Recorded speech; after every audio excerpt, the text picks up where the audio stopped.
ठीक है, ये आपका नॉर्मल स्ट्रेस का डायरेक्ट स्ट्रेस वाला पोर्शन हो चुका था। ठीक है, इसके बाद अपन जो है सेकंड जो हमारा, ठीक है, सेकंड हमारा क्या था, हमारा सेकंड यहाँ पर बेयरिंग स्ट्रेस है। ठीक है, बेयरिंग स्ट्रेस और हमारा बेंडिंग स्ट्रेस को इस वीडियो में डिस्कस करेंगे। ठीक है, तो ये मैंने जो बनाया हुआ है बेयरिंग स्ट्रेस का डायग्राम बना के रखा हुआ है। ठीक है, अभी मैं से एक्सप्लेन करता हूँ कि कौन सी चीज़ क्या है यहाँ पर, कौन सी चीज़ यहाँ पर क्या है, मैं ये एक्सप्लेन कर दे रहा हूँ। ये इसकी जो बेसिक डेफिनेशन होती है, ये लिखा हुआ है आपका क्या कि compressive stress arising when one body is supported by another is called bearing stress.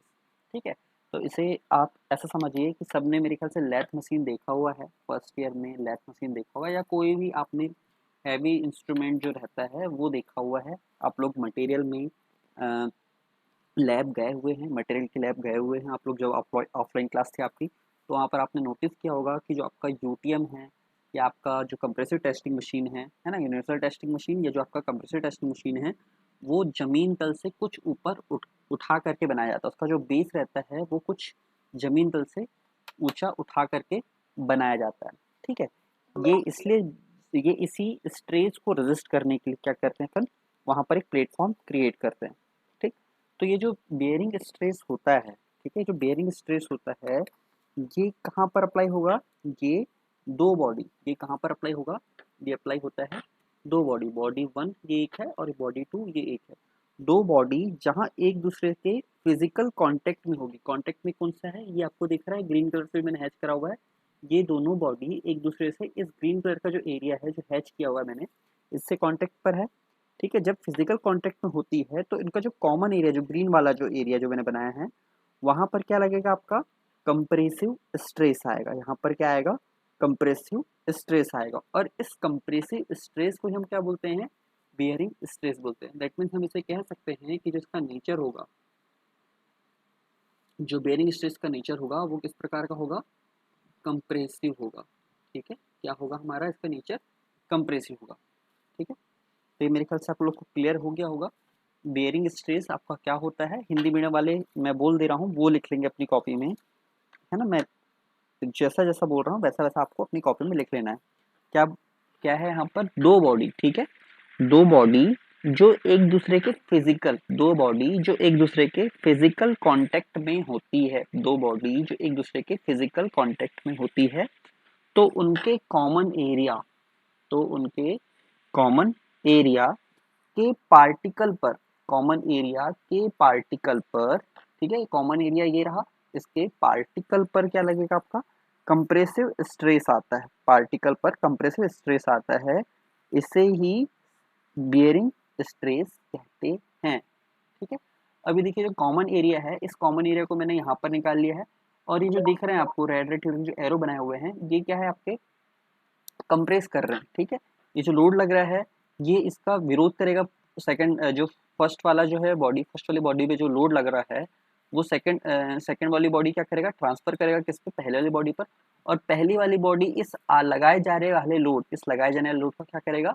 Oppose करेगा। ठीक है, क्योंकि आपने जो तीसरी देखा है, पढ़ा हुआ है कि जहां पर क्रिया होगी वहां पर उसकी क्या होगी, प्रतिक्रिया होगी। तो यहाँ पर जो पहली बॉडी है वो इसको क्या करेगी, अपोज करेगी, और अपोज कितना करेगी, ये इतना करेगी, आपके पास ये लिखा हुआ है। अब ये फॉर्मूला आया तो आया कहाँ से, ठीक है, जहां पर ये सिग्मा बी है ये स्ट्रेस के फॉर्मेट में है, स्ट्रेस इज इक्वल टू क्या होता है आपका, लोड अपॉन एरिया।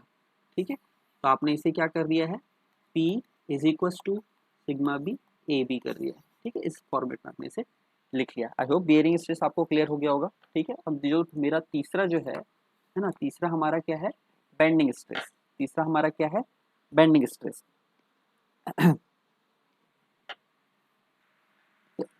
ये देखिए जो आपका बेंडिंग स्ट्रेस है, बेंडिंग स्ट्रेस आपका जब जनरेट होता है किसी बॉडी में, जब बेंडिंग स्ट्रेस किसी बॉडी में जनरेट होता है, और ये जनरेट होता है आपका किस कारण, बेंडिंग मोमेंट के कारण जनरेट होता है।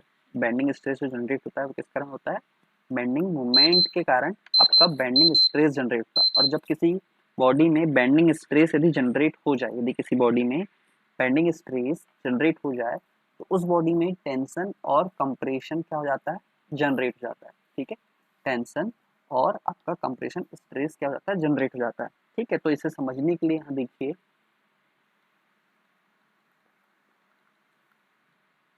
मैं एक बॉडी ले लेता हूँ, ऑब्जेक्ट बना लेता हूँ एक,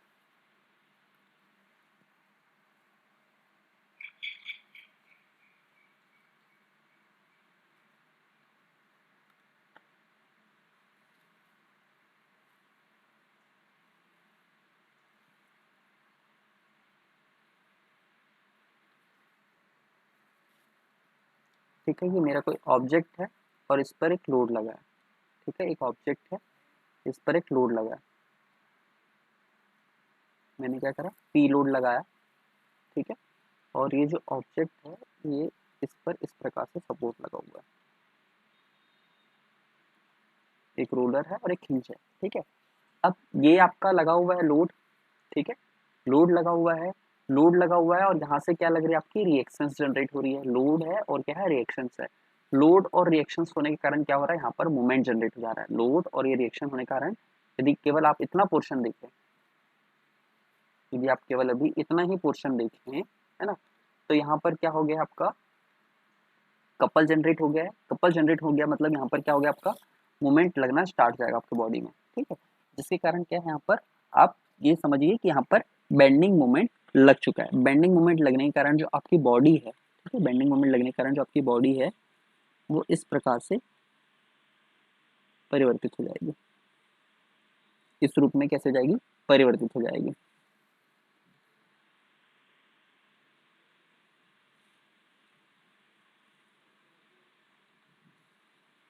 ठीक है, अब देखिए मान के चलिए इस वाले जो हमने बनाया है बीम, इसमें कोई 4 पॉइंट है, इसमें कोई 4 पॉइंट है, ए बी सी और ए डी। अब ये इनकी जो डिस्टेंस है ए से लेकर सी तक के और बी से लेकर जो डी तक के जो डिस्टेंस है वो इक्वल डिस्टेंस है। मतलब अभी जो नॉर्मल इनिशियल पोजीशन है उसमें ए सी बराबर होगा बी डी के, है ना, ए सी बराबर होगा बी डी के। या फिर ये कहें हम, ए से जितनी दूरी बी की है, ए से बिंदु बी की जितनी दूरी है उतनी ही सी से लेकर डी की दूरी भी कैसी होगी, बराबर होगी, है ना। ए से बी तक की जो दूरी है वो बराबर है सी से डी तक की, है ना, और ए सी बराबर है बी डी के। बट जैसे ही ये लोड लगा और बॉडी डिफॉर्म हो गई, मतलब शेप चेंज किया हमने, ठीक, उसमें मूवमेंट जनरेट होने के कारण बैंड जब उसमें हो गया, तो ये जो पॉइंट है ए बी, ये क्या हो जाएंगे, आपस में पास आ जाएंगे। ए बी पॉइंट जो है आपस में कैसे आ जाएंगे, क्लोज आ जाएंगे। और जो सी और डी जो पॉइंट है वो कैसे हो जाएंगे, दूर हो जाएंगे। सी और डी जो है आपस में कैसे हो जाएंगे, दूर हो जाएंगे। दैट मीन्स यहाँ पर आपका ऊपर आपको क्या लग गया, आपका पॉइंट पास पास आ गया, मतलब यहाँ पर क्या हो गया, आपका कंप्रेशन हो गया। और यहाँ जहाँ आप दूर चले गए, यहाँ पर क्या हो गया, आपका टेंसाइल फोर्स हो गया। ठीक है, तो ऊपर क्या लग गया, आपका कंप्रेशन स्ट्रेस आ गया और नीचे क्या आ गया, आपका टेंसाइल स्ट्रेस जनरेट हो गया। और ये किस कारण जनरेट हुआ है, ये बेंडिंग मूवमेंट होने के कारण जनरेट हुआ है, इसलिए हम क्या बोलते हैं इसे, bending compressive stress.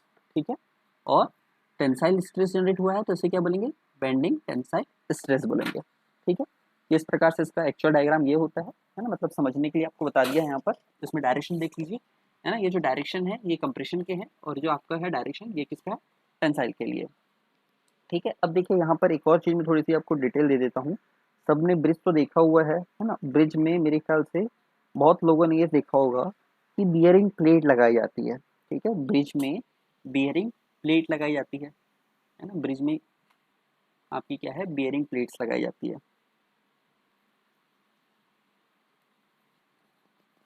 Bearing plates लगाई जाती है। ठीक है, इस बियरिंग प्लेट को हम लोग क्या बोलते हैं, इलास्टोमेरिक बियरिंग भी बोलते हैं। क्या बोलते हैं हम,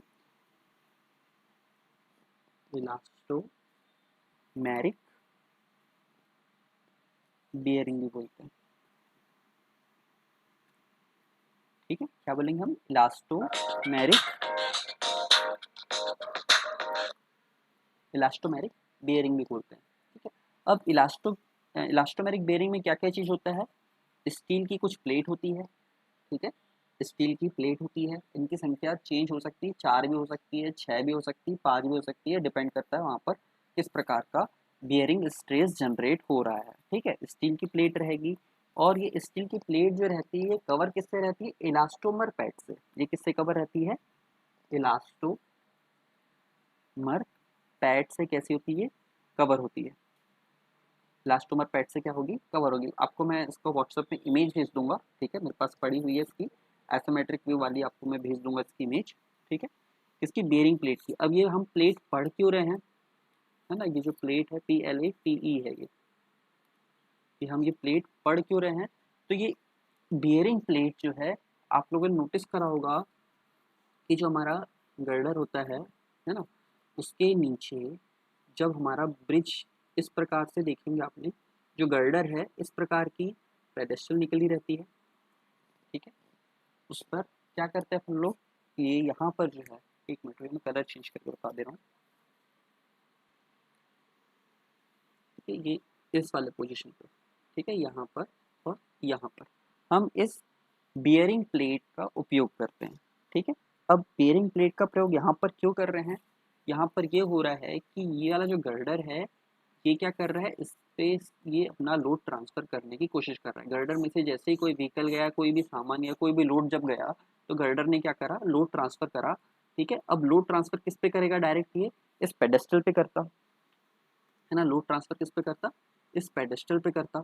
और पेडेस्टल किससे लगा हुआ होता है, पेडेस्टल लगा होता है पियर कैप से, पेडेस्टल लगा होता है हमारा किससे, पियर कैप से लगा होता है। और ये पियर कैप जो रहती है किससे अटैच रहती है, पियर से अटैच रहती है। और पियर कहाँ पर रहता है आपका, ये फाउंडेशन में अटैच रहेगा, ठीक है। पियर किससे अटैच रहेगा आपका, फाउंडेशन से अटैच रहेगा, ठीक है।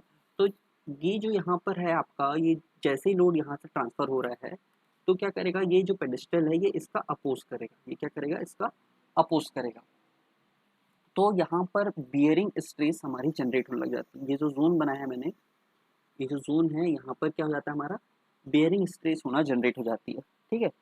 इसीलिए हम लोग वहाँ पर क्या करते हैं, बियरिंग प्लेट का प्रयोग करते हैं। और बियरिंग प्लेट के क्या क्या कंपोनेंट्स है, इसमें स्टील और इलास्टोमर पैड लगे हुए होते हैं, ठीक है।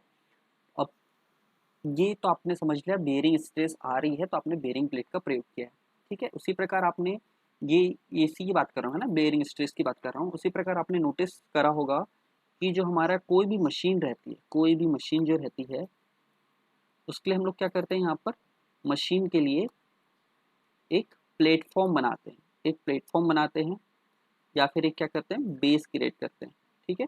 इन दोनों के बीच में सामान्यतः आप नोटिस करना, कुछ ना कुछ मटेरियल या कुछ हम क्या करेंगे, इसमें दूसरा सब्सटेंस यहाँ पर ऐड करेंगे, ताकि जो मशीन जब चल रही है, वर्क हो रही है या लोड जनरेट हो रहा है उससे, ठीक है, जिसके कारण ये कंप्रेशन कर सकती, कंप्रेशन फोर्स लगा सकती है या कंप्रेशन स्ट्रेस जनरेट करेगी, उसको रेजिस्ट करने के लिए हम लोग क्या करते हैं, इसके बीच में एक और सब्सटेंस या मटेरियल हम यहाँ पर इनपुट करेंगे, ठीक है, ताकि हमारा ज़्यादा से ज़्यादा जो भी स्ट्रेस आ रहा है वो ये पर्टिकुलर जो हमने अप्लाई किया हुआ है वो उसको रोक ले, ठीक है।